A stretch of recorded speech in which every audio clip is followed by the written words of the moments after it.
Now continuing with our short series looking at the brand new budget-friendly Google Pixel 7a, this week I thought we'll do a head-to-head battle against its slightly older brother, the Pixel 7, in a full-on battery test.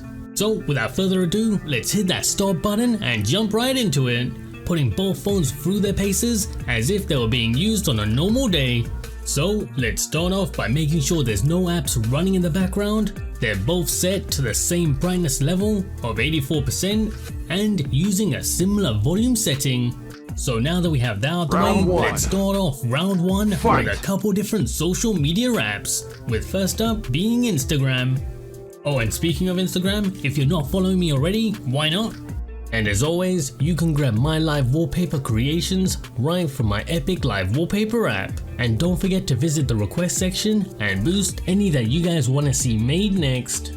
Now 30 minutes in, and as we move over to Facebook, there's already a slight difference, with the 7a just ahead by 1%, which is definitely not surprising at all, as it does come with a larger 4385 mAh battery compared to the 7's 4355. I know it's just a slight increase, but a bigger battery is simply that, a bigger battery. It lasts slightly longer and drains just a tad slower. The maths definitely checks out.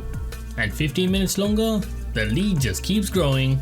Now I don't know about you guys, but early morning brushing my teeth, I always have a video playing in the background. So how about we check out some HD YouTube videos. Now both phones bring with them some pretty colorful OLED displays running at 1080 by 2400 with a pretty awesome refresh rate of 90Hz. And in hand you can hardly tell the difference, with the 7a bringing a tad smaller 6.1 inch display and the 7 rocking a 6.2. Now honestly, regardless of which one you go for, you're hardly even going to notice that 0.1 of an inch. Now despite the displays being quite similar, there's actually a very big difference, and that is in the nit rate itself, with the 7 being 400 nits brighter than the 7a, meaning there's going to be a big difference in that max brightness. And personally, as a Pixel 7 user, on a very sunny day, I do have to say, I struggle to see my screen, which if you guys spend a lot of time outdoors, is going to be much worse on the 7a. But on the upside, what that also means is that the 7a has a slight advantage when it comes to battery usage, so the screen won't use as much power as it does on the 7. So with the display being smaller and being at a lower overall brightness level, theoretically you should be saving battery power when you're using the 7a over the 7.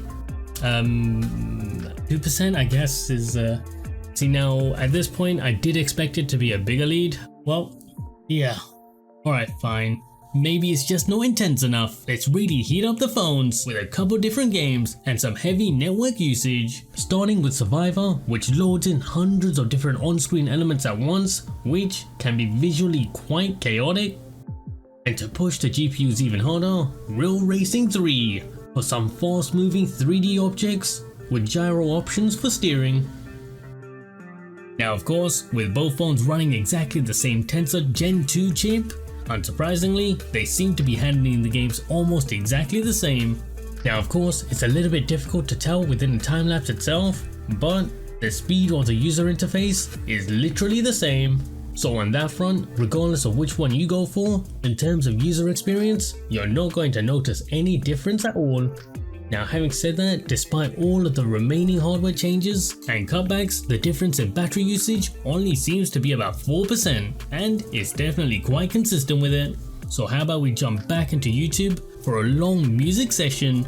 And on the topic of music, feel free to leave your recommendations on stuff that I should listen to down in the video description below. To be honest, there's only so many times you can listen to the Dragon Ball OST on repeat. But hey, coming back to the video at hand, let's move on to some 4K video recording.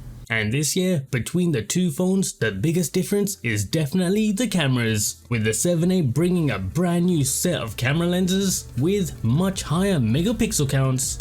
So make sure you hit that subscribe button so you don't miss out on my full video comparison to truly find out if it's a step up or actually a step down.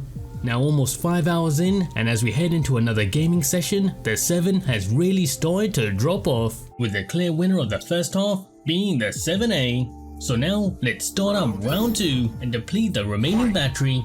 Now if you guys haven't checked out this awesome survivor game, I highly recommend you install it.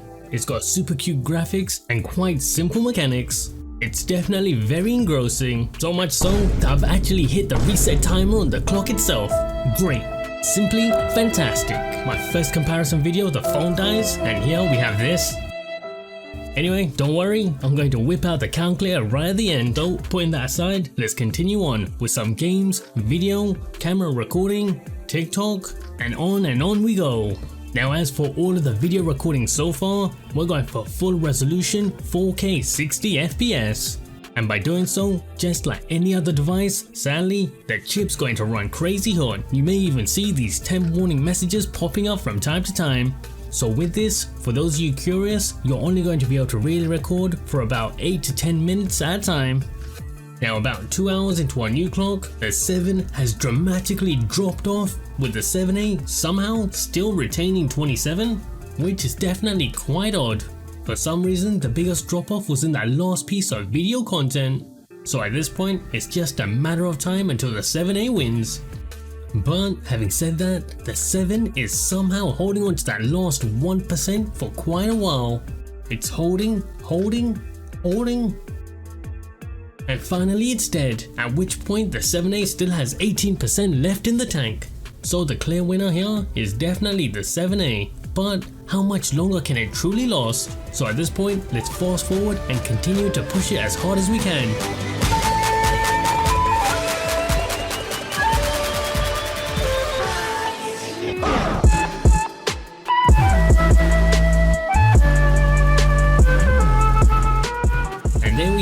About 1 hour and 50 minutes after the 7, the 7A is finally dead.